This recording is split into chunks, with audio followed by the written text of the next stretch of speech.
नमस्कार, स्वागत है आपका। मैं हूं आपके साथ सुमित झा। दिन भर की अहम खबरें आपको बताएंगे, साथ ही उन खबरों के मायने भी समझाएंगे। और शुरुआत बड़ी खबर से, दरभंगा से बड़ी खबर है। दरभंगा में न्यूज 18 की खबर का बड़ा असर हुआ है। डीएमसीएच के जर्जर भवन में चल रहे सर्जिकल भवन से सीसीडब्ल्यू वार्ड को खाली करा लिया गया है। न्यूज 18 की टीम ने जर्जर भवन में कोरोना मरीजों का इलाज की खबर को दिखाया था। खबर दिखाने के बाद जिला प्रशासन ने सीसीडब्ल्यू वार्ड को खाली कराया है। बाकी बचे विभाग को भी जल्द शिफ्ट किया जाएगा। न्यूज 18 के खबर का बड़ा असर हुआ है। अभी हम दरभंगा के डीएमसीएच में हैं और ये हमारे पीछे जो आप देख रहे हैं ये सीसीडब्ल्यू वार्ड है। और यहाँ पर आप देखिए कि ये कल हमने खबर दिखाया था कि किस तरह इस जर्जर भवन में मरीजों का इलाज चल रहा है, जिसके बाद जो है प्रशासन एक्शन में आया और इस विभाग जो वार्ड है इसको खाली कर दिया गया है। आप देखिए कि यहाँ पर जो है ताला लगा हुआ है, जो विभाग कक्ष है उसमें ताला लगा हुआ है और ये वार्ड जो है अब आपको पूर्ण रूपेण खाली दिखेगा। हमने दिखाया था कि यहाँ जो है मरीजों का इलाज चल रहा था और ये भवन जो है जर्जर घोषित था। इसे यहाँ से खाली करने के पहले ही जो है भवन निर्माण विभाग ने कह दिया था, लेकिन फिर भी इस जर्जर भवन में इलाज चल रहा था। जिस खबर को हमने प्रमुखता से दिखाया और उसका ये असर हुआ कि आज 2 बजे इस भवन को खाली कर दिया गया है और यहाँ से मरीजों को शिफ्ट कर दिया गया है दूसरे भवन में। तो ये न्यूज़ 18 के खबर का असर रहा कि जो यहाँ पे जो मरीज जान जोखिम में डालकर अपना इलाज करा रहे थे उनको ज़रूर राहत मिला होगा। लेकिन अभी भी जो ब्लड बैंक है, ओटी है, एक्सरे है, वो अभी भी इसी भवन में चल रहा है। और हम प्रशासन से यही चाहेंगे कि जल्द से जल्द उस विभाग को भी दूसरे जगह शिफ्ट कर दिया जाए। विपिन कुमार, न्यूज़ 18 दरभंगा। कोरोना के कहर से जगह जगह अस्पतालों के बाहर मरीजों की लाइन लगी है। मरीज बेड के लिए तरस रहे हैं। इलाज के लिए अस्थायी अस्पताल बनाए जा रहे हैं। लेकिन दरभंगा में 150 करोड़ की लागत से बनने वाला सुपर स्पेशलिटी अस्पताल लोगों को मुंह चिढ़ा रहा है। 210 बेड वाला यह सुपर स्पेशलिटी अस्पताल सरकारी सुस्ती का सुपर नमूना बना हुआ है।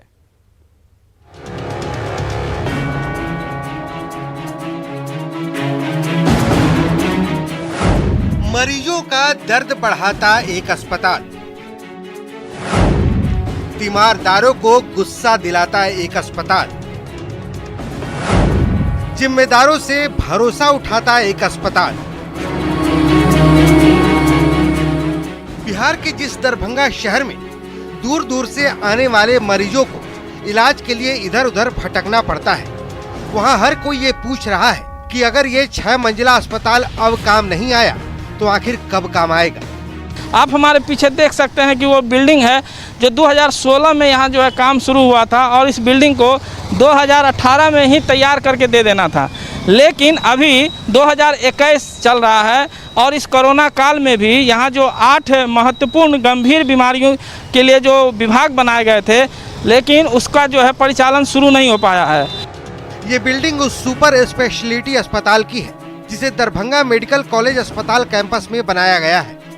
निर्माण का काम 2016 में शुरू हुआ, जो 2018 में पूरा हो जाना चाहिए था।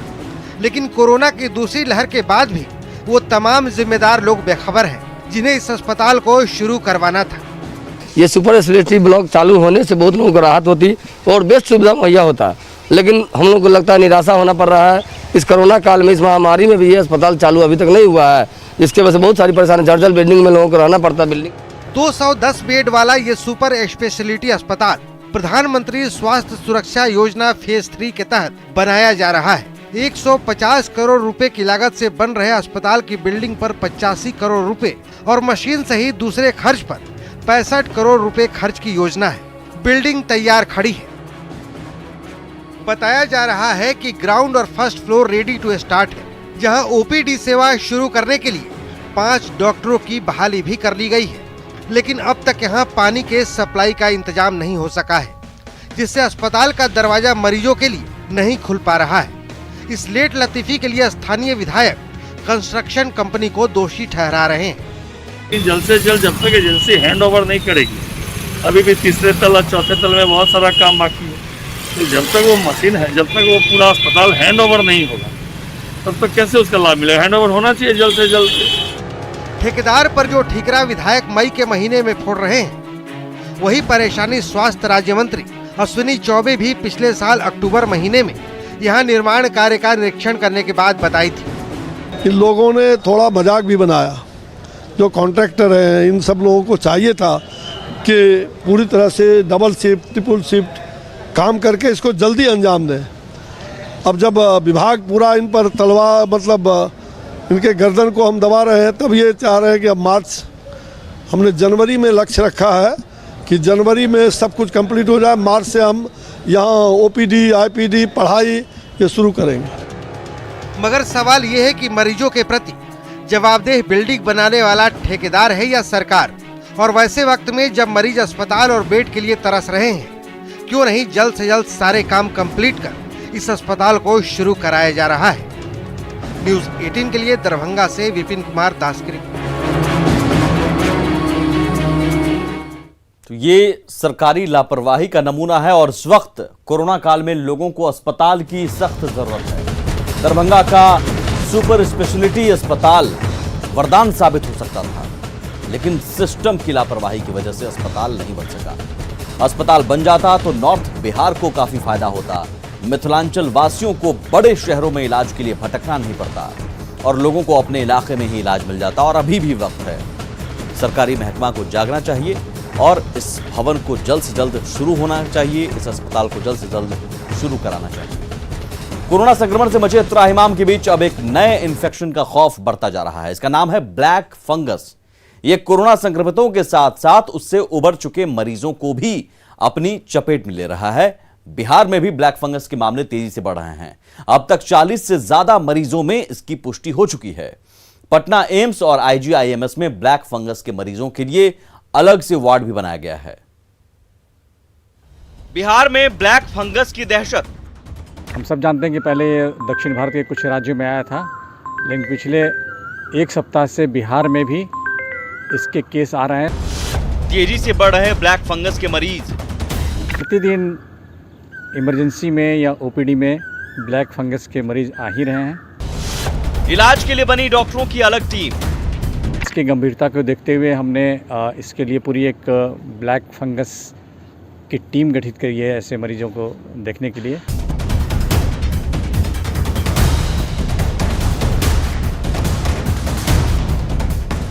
बिहार में ब्लैक फंगस का सच बता रहे ये हैं पटना एम्स के nodal officer doctor Sanjeev Kumar, जो बता रहे हैं कि कोरोना मरीजों पर बीमारी की हालत में बड़ा खतरा बनकर टूट रहा है ब्लैक फंगस। लिहाजा इससे निपटने के लिए पटना एम्स में 20 बेड का एक अलग वार्ड बनाया गया। मगर मरीजों की संख्या इतनी तेजी से बढ़ रही है कि देखते देखते 18 बेड फुल हो गए। बिहार में भी इसके केस आ रहे हैं और हमारे अस्पताल में करीब करीब 20 मरीज भर्ती हो चुके हैं। और ये प्रतिदिन इमरजेंसी में या ओपीडी में ब्लैक फंगस के मरीज आ ही रहे हैं। इसमें से कुछ कोविड पॉजिटिव भी हैं, कुछ नेगेटिव हो चुके हैं। अब सवाल उठता है कि आखिर ये ब्लैक फंगस है क्या? तो इसका जवाब भी डॉक्टर संजीव से ही सुनिए। ब्लैक फंगस हम सब जानते हैं कि इम्यूनोसप्रेसिव पेशेंट्स को होता है। जो पेशेंट काफ़ी दिनों से बीमार हैं या लंबी उनकी आईसीयू में इलाज हुआ है या अस्पतालों में काफ़ी दिनों तक भर्ती रहे हैं या संक्रमण से बहुत दिन से किसी भी संक्रमण से जूझ रहे हैं, तो ऐसे में ये फंगस एक अपॉर्चुनिस्टिक इन्फेक्शन है।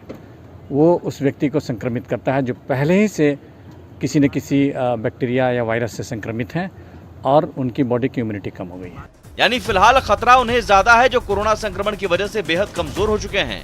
उनकी रोग प्रतिरोधक क्षमता कम हो गई, मगर सावधानी बरतने की जरूरत हर किसी को है, क्योंकि ब्लैक फंगस का संक्रमण तेजी से लोगों की जान भी ले रहा है। Bureau report, news 18।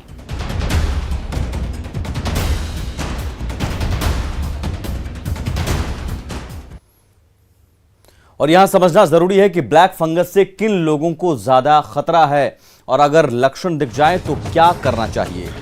डायबिटीज के मरीज जिनका इम्यून कमजोर होता है वो ब्लैक फंगस के शिकार हो सकते हैं। लंबे समय तक आईसीयू में रहने वाले लोगों को भी ब्लैक फंगस का खतरा होता है और लंबे समय तक स्टेरॉइड लेने वाले लोगों को भी खतरा है। इसलिए जरूरी है कि डॉक्टर की सलाह पर ही स्टेरॉइड लें। अगर ब्लैक फंगस के लक्षण दिखने लगे तो आपको सबसे पहले ब्लड ग्लूकोज लेवल चेक करना चाहिए। डॉक्टर से पूछकर ही स्टेरॉइड लें। ऑक्सीजन थेरेपी के दौरान साफ पानी का इस्तेमाल करें। एंटीबायोटिक्स या एंटी फंगल का इस्तेमाल करें, लेकिन डॉक्टरी सलाह पर। धूल भरी जगहों पर जा रहे हैं तो मास्क जरूर लगाएं और हाइजीन का, साफ सफाई का विशेष ध्यान रखें। आगे बढ़ते हैं और बिहार में कोरोना की दूसरी लहर ग्रामीण इलाकों में भी कहर बरपा रही है। वैशाली के घोसवर गांव में 20 से ज्यादा लोगों की मौत हो चुकी है। गांव के लोगों का कहना है कि अधिकांश लोगों की मौत कोरोना से हुई है। गांव में अस्पताल होने के बावजूद भी लोगों को इसका कोई फायदा नहीं मिल रहा है।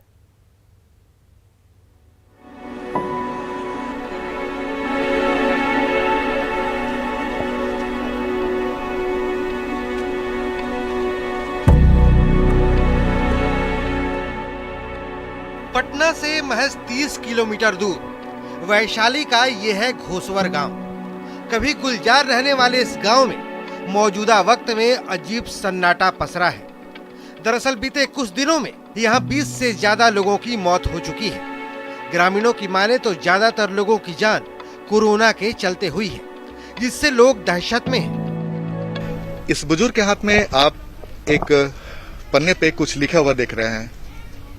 जिन लोगों का नाम लिखा हुआ है अब वो इस दुनिया में नहीं है। रामेश्वर सिंह, देवेंद्र सिंह, नवीन, वीरेंद्र, रत्नेश्वर, और ये लिस्ट लंबी है। लगभग 15 से 20 लोगों की लिस्ट है और ये वो लोगों की लिस्ट है जिनकी मौत पिछले कुछ दिनों में हो गई है। और इस बुजुर्ग की विडंबना समझिए कि ये नाम लिखकर लिस्ट इन्होंने बनाया है ताकि जो लोग आए, सरकार के लोग, प्रशासन के लोग, उन्हें ये लिस्ट दिखा सके। लेकिन आज जब न्यूज 18 की टीम यहाँ पहुंची है, ये बुजुर्ग हमें मिल गए। बाबा बताइए, ये जो आप लिस्ट पूरा रखे हुए हैं, ये कौन लोग हैं? ये लोग मेरे ग्रामीण हैं जो मर चुके हैं। कैसे? और कुछ तो उम्रदराज लोग भी हैं। जांच तो यहाँ हुआ नहीं कि कहा जाएगा। एक आदमी जो लास्ट में रामायण प्रसाद सिंह का नाम है, वे हॉस्पिटल में भर्ती हुए थे, 2-3 दिन हॉस्पिटलाइज रहे और पटना में उनकी मौत हो गई 2-3 दिन में। तो उनके बारे में जान। हाँ। रत्नेश का जांच हुआ है। अच्छा, आप ही के चाचा थे? हाँ, रत्नेश्वर प्रसाद सिंह। क्या निकला बीमारी उनमें? कोरोना निकले पॉजिटिव।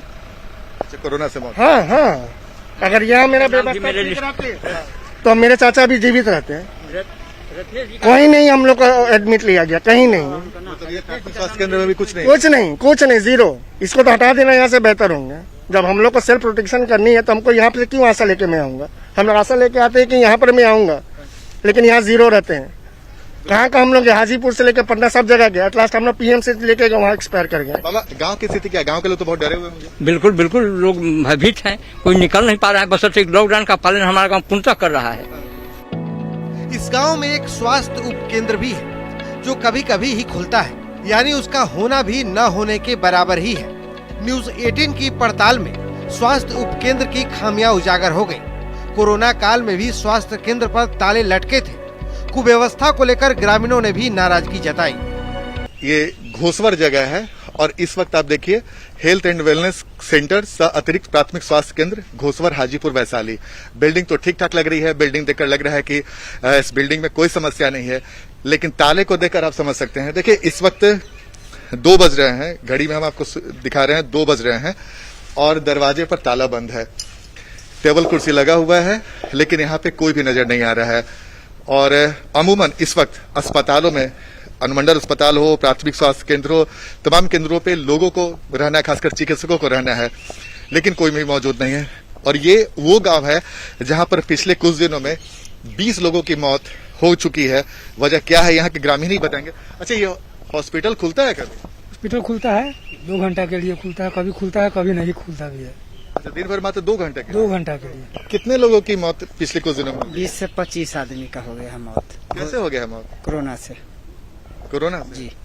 तो कैसे पता चला? जांच वगैरह हुआ था? प्राइवेट से जांच करवाया तो पता चला कि कोरोना है। अच्छा, गांव में कोई जांच वगैरह करने आया था क्या? कोई नहीं किया है गांव में, सब प्राइवेट से करवाया। खबर करे तो उसी वक्त एक गाड़ी आकर रुकी जिसमें कुछ नर्सेस हैं, वो उतरी हैं। और ये क्यों आई हैं वही पूछ लेते हैं। मैम एक मिनट, इस गांव में आप लोग किस लिए पहुंची हैं? नाम क्या आपका? सर, हमको बनारसी कॉलोनी में टीकाकरण कर रहे थे। अभी कोवैक्सीन सेकेंड डोज लगा रहे थे वहाँ पे पीएससी में। हमको मैनेजर साहब कहे कि आप जितना जल्दी जाइए, घोसवर जाइए, 2 स्टाफ के साथ है और मेडिसिन लेकर जाइए। तो इतना जल्दी में क्यों भेज दिया? आपको पता चल गया कि न्यूज 18 की टीम पहुंची हुई थी? सर, हम नहीं जानते हैं, हमको तो बॉस ने आपको बोल दिया? जी जी। बहरहाल बिहार के कई गाँवों के हालात घोसवर गाँव की तरह ही है। ऐसे में हालात को काबू में करने को लेकर सरकार को, खासकर स्वास्थ्य विभाग को तुरंत इस पर ध्यान देना होगा। तस्वीर है और इस तस्वीर को देखिए और समझने की कोशिश कीजिए कि घोसवर गांव है और यहाँ पे जिस बुजुर्ग से हमारी बातचीत हो रही थी, इन्होंने लंबा प्रयास किया और 8 साल के बाद यहाँ पे स्वास्थ्य केंद्र भी खोला है, लेकिन वहाँ भी उसकी भी स्थिति ठीक नहीं है। 2 घंटे से ज्यादा वहाँ पे कोई रहता नहीं है और यही वजह है कि स्वास्थ्य केंद्र रहने के बावजूद इस गाँव में लगभग 20 से ज्यादा लोगों की मौत हो गई। वजह क्या है ये तो प्रशासन इसका जवाब दे पाएंगे, लेकिन गाँव वालों का कहना है कि अधिकांश लोगों की मौत कोरोना की वजह से हो गई। कैमरामैन सुबोध के साथ आनंद अमृतराज, न्यूज 18 नेटवर्क, घोसवर, वैशाली। जाहिर है अब गांव में कोरोना को फैलने से रोकने की चुनौती है और इसके लिए जरूरी है कि गांव में हर घर सर्वे किया जाए, ट्रेसिंग की जाए, टेस्टिंग बढ़ाई जाए। आगे बढ़ते हैं। बात अब जानलेवा कोरोना को मात देने के लिए तैयार की गई ऐसी दवा 2DG की। रक्षा अनुसंधान संस्थान DRDO ने एक फार्मा कंपनी के साथ मिलकर इस दवा का परीक्षण किया जो ऑक्सीजन की किल्लत से जूझते मरीजों के लिए रामबाण साबित हो रही है। 2DG को आज से सीमित इस्तेमाल की इजाजत मिली है। कोरोना से जंग में इसे रामबाण क्यों माना जा रहा है, जानने के लिए देखिए रिपोर्ट।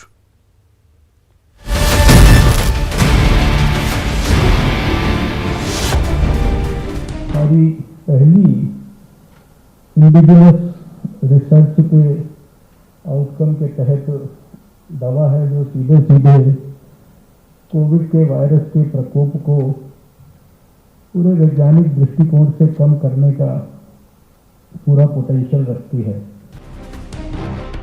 कोरोना की दूसरी जानलेवा कहर झेलते देश को 2DG के रूप में एक रामबाण दवाई मिली है। दावा है कि कोरोना के नए वेरिएंट से जान बचाने वाली मौजूदा वक्त की सबसे कारगर दवा है। और यह ड्रग जिसका यह इजाद हुआ है, यह आशा और उम्मीद की एक नई किरण लेकर आया है। यानी हमारे देश के सामने एक बड़ा से बड़ा चैलेंज है, तो हमारे वैज्ञानिकों के अंदर वह क्षमता है, वह ताकत है, तो उसका मुकाबला वह कर सकते हैं। DRDO ने हैदराबाद की डॉक्टर रेड्डी लैब्स के साथ मिलकर इस दवा को इजाद किया है, जिसका नाम 2-डीऑक्सी-डी ग्लूकोज यानी 2DG दिया गया। करीब 1 साल की मेहनत के बाद ये दवाई तैयार हुई, जिसे सीमित मात्रा में इस्तेमाल के लिए जारी किया गया। 2DG कोरोना वायरस से संक्रमित कोशिकाओं पर सीधा काम करती है।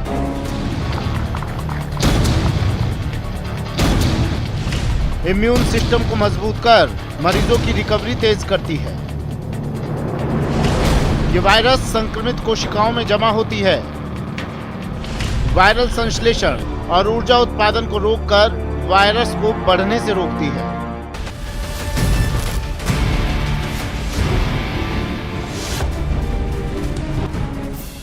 Bureau report, news 18 network.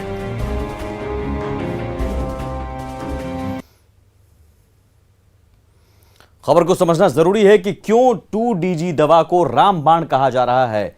2DG पहली स्वदेशी दवा है जो कोविड के प्रकोप को कम करने की पूरी क्षमता रखती है। ट्रायल में सामने आया है कि दवा कोविड मरीजों के लिए सेफ है। कोविड से रिकवरी में इस दवा से जल्द मदद मिलती है। 2DG से ऑक्सीजन की कमी दूर हो जाएगी। ऑक्सीजन पर निर्भरता मरीजों की लगभग 40% तक कम देखने को मिली है। ऑक्सीजन के अभाव में मरीज नहीं मरेंगे। इसका पाउडर फॉर्म में भी होना इसकी एक बड़ी खासियत है। ORS घोल की तरह इसका इस्तेमाल किया जा सकेगा। 9 मई 2021 को DGCI ने इस दवा के आपातकालीन इस्तेमाल की मंजूरी दी है। और चलिए इसी के साथ इस बुलेटिन में इतना ही। आगे भी खबरों का सिलसिला लगातार जारी है।